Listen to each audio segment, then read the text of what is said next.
tyranny of the status quo. Status quo prevails in lots of things in life, also prevails in our schools. If we look at our schools today compared to our schools of 10, 20, 30 years ago, you're going to see some radical differences, but you're also going to see some radical similarities. And so today what I'm going to discuss with you is why that might exist, what the truths, what we actually do in education, what is pervasive from coast to coast, school to school, big, small, rural, urban, what those are, and if we analyze those truths, then maybe we can see a path to change. Maybe we can see a path to change with you leading it as teachers instead of waiting for people like me in district office or an amazing principal to come in and lead change, because I think, as we know in this room, that just is not occurring at the rate that we would like it to. Again, take me in these if you want to, that way I can retweet you and we can start a conversation and follow. If not, we'll gladly give those books away. Fully Charged, just as a quick aside to that, is co-written with Julie Adams, who's from California, who's part of your cohort. She was the California Teacher of the Year a handful of years back. So let's get started. I once ate the same dinner for 21 consecutive days. Or melt chili. It was a bad time in my life. We won't get into the details, but I always sleep on the right-hand side of the bed. I always sit on the left-hand side of the couch. I always use the same bench inside the weight room, which is massive in our school, but I always use the exact same one. I am a creature of habit and a bit of a weirdo. But so are all of you. Quick show of hands, how many of you guys are sitting at the same table that you sat at the majority of sessions in this room? Okay. That's actually super low for a conference in this room. That didn't go as I planned. So. But you know what I mean. So when you take a room full of, a building full of 40, 60, 80, 100, 200 individuals that are in education, all with their individual idiosyncrasies, and all their own creatures of habit, creating change is incredibly, incredibly difficult. Not to mention the level of privacy that normally takes place in education. And I think that's something that we don't talk about a lot. Closing a door and teaching our kids can be among the most private, personal, intimate things that we do. And so creating large-scale organizational change is exceptionally difficult.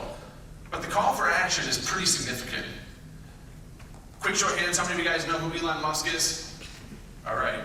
Which is, again, that way you guys did really good. You go to some conferences and ask that, and you get a really low show, you get a really bad feeling about the future of where we're going. So Elon Musk comes in the door right now and says, you know what, we've got the best and the brightest, National Network School Teachers of the Year. I want you guys, we're going to go colonize Mars, and we're going to create the perfect school system. If that was the challenge we were given, would we create anything that looks like we have today? No. The answer is pretty resoundingly no. Right? So if we had that great opportunity, we would create change. The issue is that we already have an existing system, and it becomes really hard to change something that's existing. And it's not just hard to change because we all are creatures of habit and we want to close our door. It's hard to change because teaching and leading schools is exceptionally difficult, hard work. In between your 11th and 12th hour, is that when you're supposed to lead change? Right after you've graded the 90th essay, is that when you're supposed to lead change in your buildings? The tyranny of the urgent prevents us from really engaging in the meaningful work that can transform the lives of the people that work inside schools and then the lives of the people that are served by schools. So the tyranny of the urgent is our huge enemy as we move forward. So the question becomes, are we broken? Like, you just pointed out this picture, like that as human beings, we really like the status quo because we're creatures of habit and we have our own status quo in our lives that we want to prevail, and all change involves loss. It's really important to remember, every time we change something, we're losing a bit of our normalcy. And we're so busy, and teaching is so, so difficult. And when you go home at night, you're exhausted. So how is it even possible that we can lead change in schools? And now we haven't even gotten into the fact of bureaucracy, policies, and effective leadership. We haven't even touched those things yet. So how do we do it? What's going to happen next? And as I've traveled throughout the country and talked in lots and lots of places to lots and lots of people, the bottom line is this, is that schools change from the inside out. And I know that feels like a tremendous burden that I just placed on your shoulders. Because you guys as the teachers are the ones that are then forced to not only impact, deliver curriculum, have exceptional pedagogy, and do all that, but you're telling me, PJ, that I'm the one that has to lead the change in my building? Don't we have a principal for that? And I'll tell you this, school leaders work really hard. I've dedicated my life to school leadership, training principals being one. But the best school leaders do two things. They set vision, and they create conditions for change. But whenever that change is carried out and delivered, that's carried out by you guys. And that's teachers that carry that change and carry that forward. And so if we're going to create meaningful school change in schools, it's going to come from people like you in this room, taking over a leadership role within not only your buildings, but within the profession at large. And so, if you're sitting there saying, Caposey, you're talking about change is hard, all we do in school is change. How many people have had that thought fleet their mind? Man, he's saying that change is hard. All we do every year in my school is change this, initiative that, reading series that. How many people? Show of hands. Okay. What we're doing is technical change. So I'm going to be very clear on this. I can give a whole day presentation on technical versus adaptive change. Technical change is the next most obvious solution. So every time that we create change in school, we say, oh, our reading scores are a little bit low. Let's change the reading series. Our math scores are a little bit low. Let's add an intervention period. All of these are good ideas. There's nothing wrong with any of that. But that's not the type of change that would create the system that we just talked about, like if we were going to colonize Mars. Those are technical changes. Adaptive change is where we rethink how we do school. And that's why these conferences like this are so important. I was having a conversation at lunch. Somebody said this is like iron sharpens iron. If we're not getting better at these and not starting to rethink how we do school and how we serve kids, then it's never going to happen. Because once you get back to school, and once it gets to be February, the tyranny of the urgent takes over. It becomes very hard to create that change. And so the only way that I think that we can map out how we create systematic and long-term change in schools is to identify what change really is in schools. And if we have to do that, we have to figure out what our truths are. So truths aren't just facts. So they're more than that. Truths are limiting things. That there are things that when we define and get down to the bare essentials where it is, gravity is a truth. Death is a truth. Taxes in this country are a truth. The fact that your principal is going to overprogram PD on the first day when all you want to do is be in your classroom is a truth, right? So we have to figure out what are our truths so that we can move forward.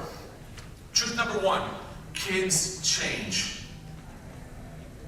We can't wait for the kids of yesteryear to walk through the door collectively as an educational society before we start making our changes.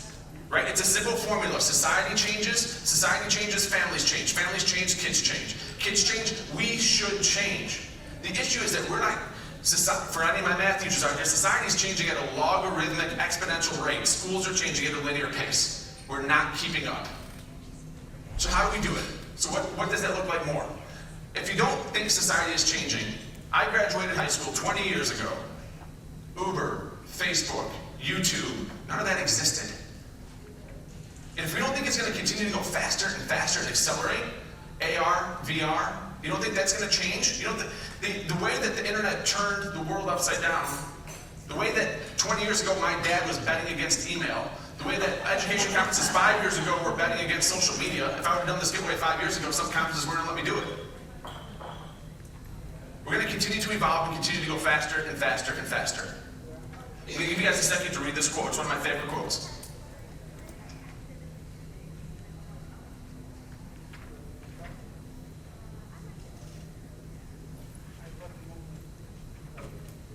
We need to quit complaining about the kids that we get because we are the people raising those kids. When people talk about generations and complain about generations after them, it's always comical to me because how do you think they got to be that way? We are raising the next generation. Whether in schools or in our families, this is what we're doing. And so we must quit blaming kids for whatever it is that they bring to the table that we don't find absolutely appealing. If you don't know who that is, it's Frank Martin, South Carolina basketball coach. If you ever just want to go down a random quote rabbit hole on Twitter, he's amazing. He's got a bunch of them. Some of them not as conference appropriate as this, but always entertaining. So this is what we know about the kids we serve. The kids we serve read less. They're less happy and less connected to community. But they're also amazing with technology and social media. They're also super entrepreneurial. And the life that they're living, the on-demand life that they live, have dictated to us that passive learning is a complete turnoff for them. They will actively choose to disengage if the learning we're trying to provide them is passive. We know this about the kids we serve today. We also know that this is the scariest stat in all of education to me. If we want to know whether or not kids are engaged, we can do something really simple. We can ask them. That's what Gallup did. And somehow, between elementary school and high school, we systematically beat the love of education out of them. Now, are there outside influences such as hormones and puberty and all? Of course there's outside influences. But what are we doing to systematically try to engage kids, particularly kids that are living in a different way, coming up in a different society than the one that we were raised in? You're going to see this slide 5 times throughout. One of the things that I'm notorious for saying in my district is I'm done admiring the problem, let's create solutions. And so for each of the truths, I'm going to kind of rant. And not all of them are problems. Some of the truths are amazing things.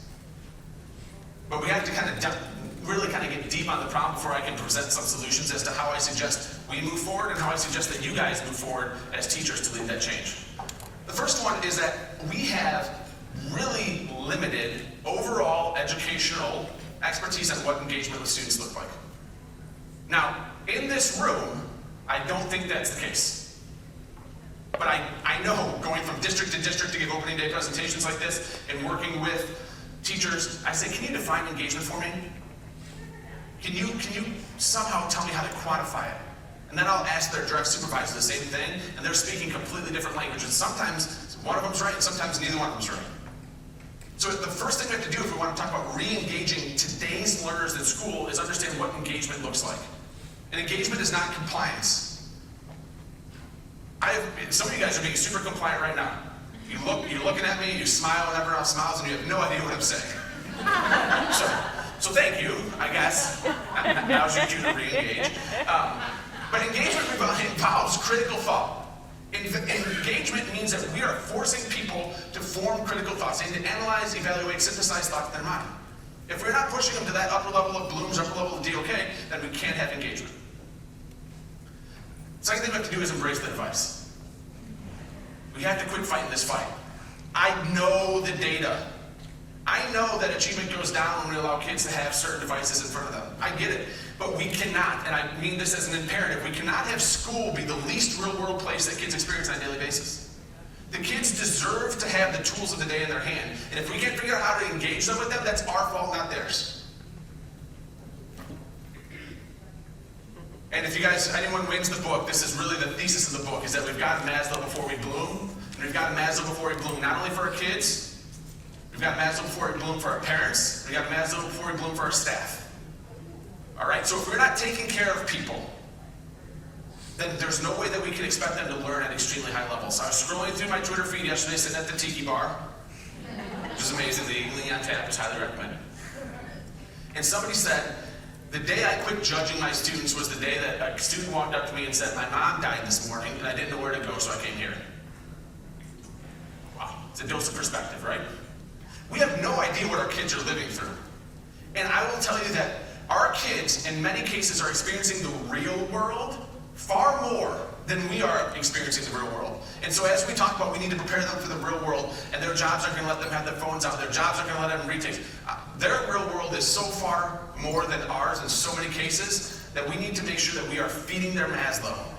Because if we're not taking care of their Maslow, we're never going to get them to bloom. Truth number 2, tech. Tech is an incredible tool. I just think it's incredibly misunderstood and misused. Let me explain. This number, 9.5 billion, this is the amount of money not spent on ed tech. This is the amount of money invested last year in ed tech. So this means that people that are looking to make money are investing in companies to create the next ed tech solution. That's how big a market we are. I have no problem with that. Education was an under-leveraged market in technology for years and years and years. So I'm fine with money getting dumped into technology. The issue is this. The majority of the money we're spending in technology is for test prep. To potentially remediate gaps that may or may not exist depending on what standardized assessment we gave. So when I think of tech, I think of innovation. I think of all the amazing things our kids could do. I think about connecting our kids to the universe. I think about our kids letting the reins go off them and allowing them to be amazing. But what we do is we have them isolated doing test prep or remediation. Now, is there a role for that? Sure. But that's where most of the money is going. So tech, I think, is a wonderful tool. I think we're just misusing it dramatically. And here's the bottom line. It's not really doing the job it's supposed to do anyway. Like, have you read any headlines in the Washington Post and New York Times saying, oh, achievement gaps are cut, schools think technology? No, like we haven't read that, right? So I'm not saying that the programs are bad. Trust me, I write lots of POs to get into certain different programs and softwares. And some of the ones here are very good. But we're spending the majority of our money on technology, not for innovation, not for creativity, but for test prep and chasing a test score that we might not really believe in. I think we're doing it a little bit wrong. I'll take it, bring it.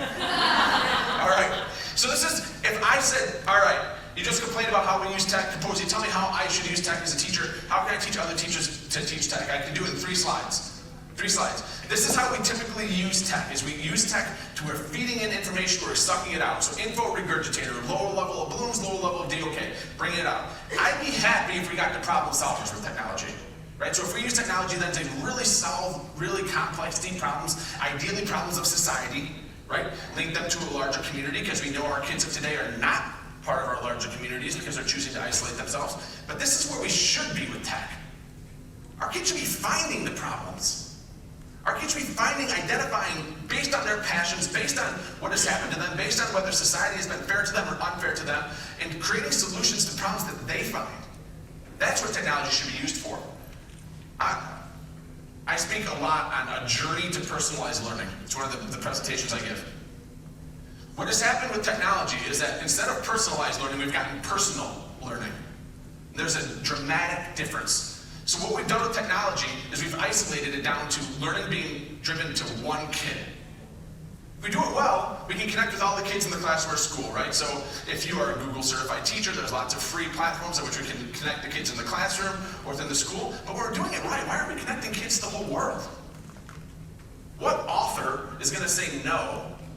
Well, what living author is going to say no to a book talk with 3rd, 4th, or 5th graders? Isn't that more engaging than what we're typically doing? It's a tweet away. It's a tweet away.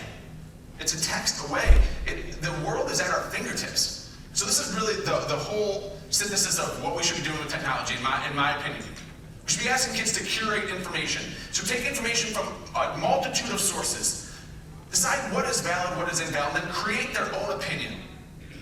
Once they create their own opinion, then I want them to connect with other people, whether it be industry leaders, whether it be their peers, and to kind of vet their opinion against their other thoughts. And then once they have a very synthesized, very lean opinion based on whatever they were originally curating, then they can communicate it out effectively over different mediums.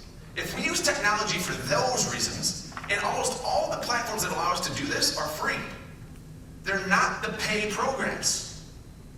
Then we're using technology to change schools. Truth number 3, we have no idea how to measure success. Let me say that again, let me sink that in. We have no idea how to measure success. Have you ever looked at a test score and said, yep, that's it? Have you ever looked at a school report card and be like, yep, this is accurate. This is totally who I am as a teacher. This is totally who my kids are. No, the answer is because there's no way a single metric can ever define who a student is or what impact a teacher has had on a student. And if no single metric can do that, then it's unfair of anyone to look at that and make judgments or assumptions about what's taking place at school. Take a look up here. Which one of these do you trust? You know what these tests are amazing at doing? What they're amazing at doing? They're amazing at measuring exactly what they say they're going to measure. They are really well done. They're scientific tools. They're vetted against a million things. But what does that mean? Even if they're aligned to standard, what we know about standards, right, is that if we taught all of them, there's no way we have enough time to teach all of them. The other thing that we know about standards, and this group might not go over that well, is that standards are a guess.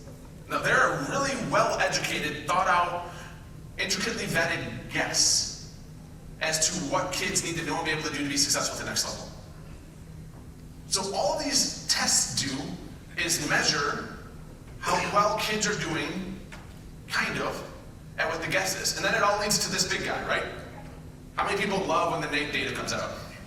Right? And see that we're still average in America? You know how long we've been average in America on the NAEP data? Like 60 years. This isn't a new problem. You know what the NAEP data is predictive of? Other standardized test data. No, I'm serious, that's it. You would think that people value NAEP data because it would be indicative of something like GDP, right? Like that, okay, if you have good NAEP data, in 20 years your gross domestic product's gonna be better because your economy's gonna be different as a country. Nope. You think maybe they'd like NAEP data because it's gonna inspire creativity, so maybe the ratio of patents would go up. Nope. NAEP data is predictive of other standardized test data. Other standardized test data is usually indicative of three things, usually one being IQ, natural intelligence, one being zip code, one being socioeconomic status. So this is what we're spending our time chasing. So what do we do? If we don't like the data, what do we do? I would say this. Do two things for me. If you do two things with data for me, I'd be really excited. Number one, just say to yourself over and over again, data is fact. Data is fact. Data is fact. You might not like that fact, and it's not a complete picture. Hence the PowerPoint slide. But it is fact. And if you look at data as clues, like you're a detective, as opposed to an answer, it becomes much less offensive. And you don't look for the single metric. There is no single metric. The best people who analyze data form questions from data, not solutions. So as teacher leaders, I ask this, data as fact, please look at it as a detective. It should give you questions, not solutions. Second thing is this. This hangs in all of my teachers' lounges in my district. The most toxic thing we can do in schools is blame, complain, defend. Say that again, blame, complain, defend. It's a natural, auditory pattern that we use when we don't like something. So, it usually goes in one of two formats when it comes to data. We either blame the assessment, right? Well, Park wasn't a good assessment anyway because dun dun dun dun dun. Then we complain about the kids, and the kids had no reason to be vested in it, so they didn't do well. And then D, we defend our practice, and they couldn't measure what I teach those kids anyway. So it's either blame test, complain about kids, defend teaching, or it's blame kids, complain about tests, defend teaching. If we just eliminate this with data, if we take this out of all of the teacher meetings, if we take this out of our PLCs, we can have some real talk about the fact that data provides, and we can use it as clues to really improve our teaching and instruction. Truth number 4, antiquated practices dominate the day. How many of you guys are ed historians and familiar with the Committee of 10? Okay, Committee of 10, seated in 1892. I would encourage you guys, if you're bored on your plane ride home, to just Google major findings from the Committee of 10. Committee of 10 was a bunch of post-secondary leaders got together and said, we're not sure that secondary schools are doing a good enough job. This is the changes we should make in order to better serve society. And they actually did a pretty darn good job. Their views on access and social equity for 1892, mind-blowing. So in no way am I condemning the Committee of 10. But a lot of their ideas are still foundational for what we do today. And no offense to them, that was 130 years ago. Can we come up with some better ideas on our own? And here's just a handful of things. And I took most of these off. I put on one of the thread at the very beginning and said, what are some things we want to see change with schools? And then I was inspired a little bit by what Star said yesterday. Here's some things that we just know probably don't function. Until the universities get their act together, they should tell us how to run our schools. Carnegie units, what does credit really mean? Why are we still operating on that? Especially when we don't believe in grades at all. Really? Like, do grades matter? Oh, but we can't go to standards-based reporting in high school because we've got this whole thing mixed together. We know that there's a better way than to group like ages together. We know that summer break is nonsensical. It doesn't make any sense from a research-based perspective, nor a societal perspective anymore, but we still do them. This is the one that I want to get into, and this is one that I blame the Committee of 10 for. Look at these two. Which one would you rather have your own child have? If you have a biological child, if not a niece and nephew, friend, which one of these would you rather have your kid have? So I don't want to get in an argument with my content experts here, because there's a dramatic place we need content expertise in schools. But knowing what we know now, I want someone that knows how the young brain learns. I want someone that's really steeped in strategies that are going to engage kids of today. And I want them to know their content, but I want them to know those other things first. The Committee of 10 has driven this content-based education at the post-secondary level that gets us a lot of people that love history and know nothing about kids that come into the classroom. Right? Every school I go to, the principal's like, can you get them to teach more skills and less content? Well, how have they been trained? It's not their fault. We gotta go back to square one. Again, the tail is wagging the dog. Antiquated practices are ruling the day. So what do? Caposey used to talk about policies, protocols, and systems that as a teacher leader, I don't have the influence to touch. And I'm going to say you do. And you have to. So this is what I know about great teachers. Great teachers in my district, my buildings. When I was principal, I was not a great teacher. I wasn't in the classroom long enough to become a great teacher, but I saw them next to me. What I learned is that when there are bad, asinine, administrative-driven policies and protocols, great teachers did everything they could to protect their kids from it. Now, they would comply if they had to, but if they didn't have to, they'd just work around it, and they would do what was best for kids at all times. Fair? Okay. My question is, that's probably this room. What about the room 2 and 3 and 4 doors down, where those kids don't have a teacher that thinks like you?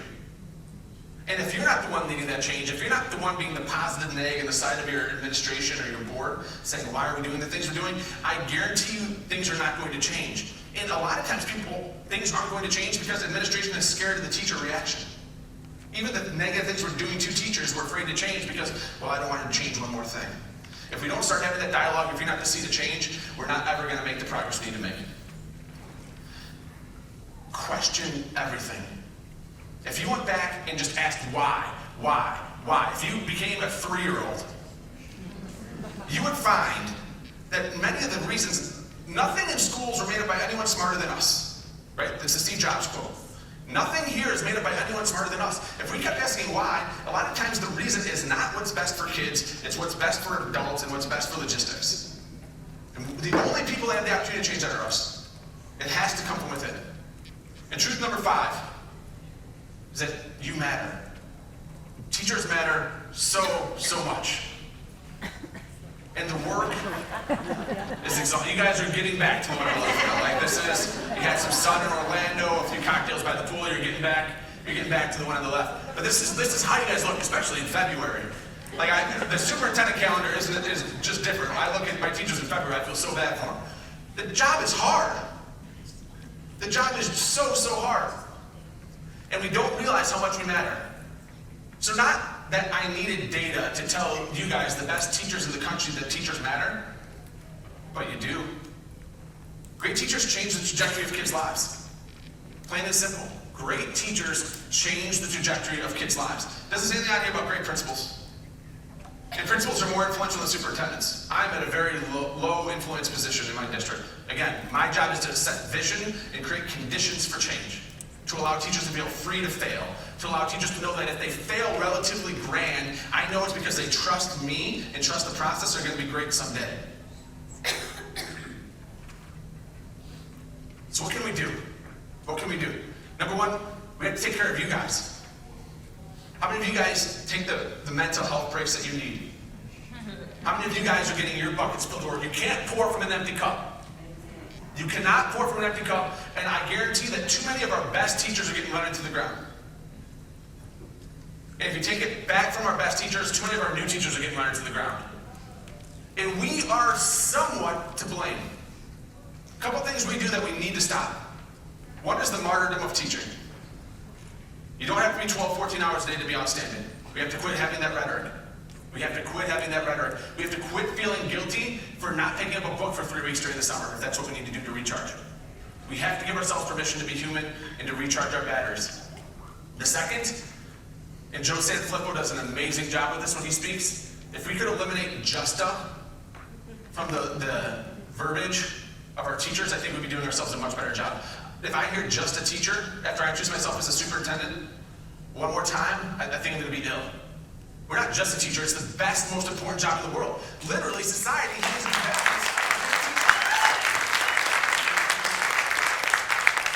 So nobody here is just a teacher.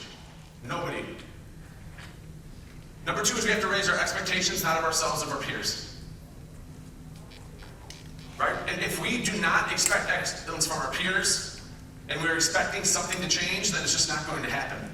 So some of you guys are sitting on teacher teams or working with different buildings right now as teachers, and you know that someone is not picking up the slack. The only person who wins from not engaging in a different conversation is us. And that's how I have to teach my leaders all the time. When we choose not to engage, the only person that benefits is us. It's a selfish decision. Because we rob the person we're going to engage the opportunity to grow, and we rob the kids that they serve from the opportunity to have a better teacher. So we have to raise our expectations. I'm going to ask you to do one thing. It's been 25 minutes. I haven't asked you guys to do a single thing. I ask you guys to stand up real quick.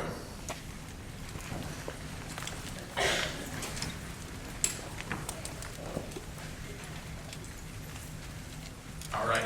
Rousing energy from you guys. Just sprung out. I was blown away. All right. So we're going to do a little call and answer. I'm going to say you matter, and you're going to scream back to me I matter. We're going to do it 4 times. By the time we're going to raise the decibel level each time. By the time we get done on number 4, I want to scare the hotel staff. Can we do that? Is this a good way to close the speech? Is that okay? All right. 5 seconds. 5 seconds. I'm sorry. I give a warning. Sorry, Cor. That was great. All right. Start off normal volume. You matter. I matter. You matter. I matter. You matter. I matter. You matter. I matter. Give yourself a round of applause. I close with this. I see all of education as planting seeds. What you see here is a picture of an apple with 5 seeds. If we planted all 5 seeds outside, maybe some would get into fertile ground, some would not. Say 2 apple trees spring up. An apple tree annually produces between 200 and 300 apples.